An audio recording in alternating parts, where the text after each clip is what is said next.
inspiration behind the film? Well, what we wanted to do was create a short fashion film that really showcased On/Off as a brand and also some of the many designers that they represent, and that's basically our starting point, and we sort of went from there really, and yeah, this is what it ended up as. So yeah.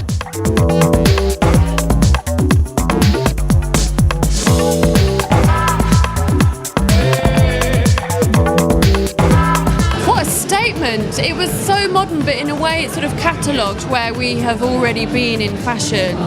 I thought it was really quite determined. It had that sort of 90s unapologeticness to it, and it was full of energy, and I don't know, I quite like the hardcoreness of it.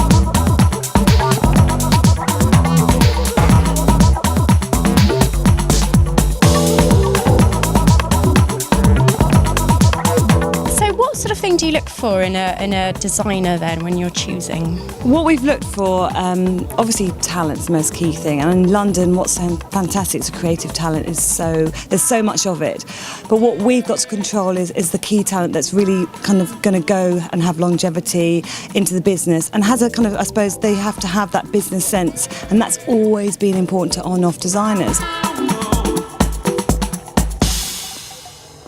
How do you think On/Off sort of supports kind of new and emerging designers? What do you think it does for the industry?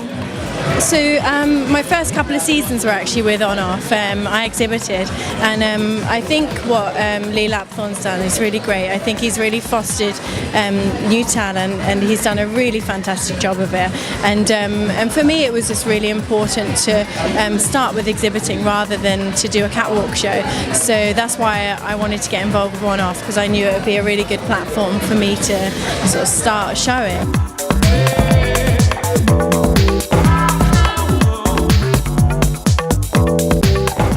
Why did you decide to collaborate with Rankin and On/Off for this film then?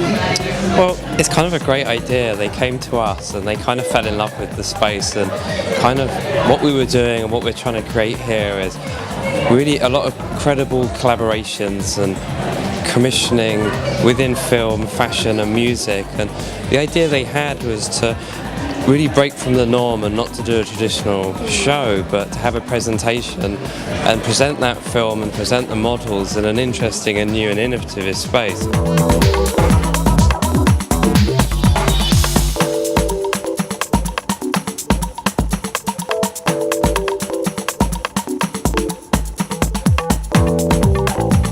Why do you think sort of fringe shows like On/Off are important for London Fashion Week? I think it's fundamental. You know, you look at people like Hannah Marshall, Christopher Kane, you know, who's now working in such a powerhouse like Versus. You can't not have this, otherwise people are just going to sit stagnant in the background. You need some sort of platform, and On/Off is really important for this to happen. They set everything up so that you can come in and just focus on what you're doing creatively, and it's all there for you. The dresses are there, the models are there, the venue's there, you know, all the support's there, the PR's there. And I think people don't realise how much goes into putting on a fashion show, and you really need that. And I just think it's a brilliant platform to get people to just say, you know what, focus on what it is you do best, focus on your fabrics, focus on your shape, focus on your idea of a woman or man or whatever it is, and we'll help you do the rest, and you know, and really give you an opportunity to move forward, and we won't hold you back when someone comes along and wants to take you from us. I think it's a brilliant transition for people.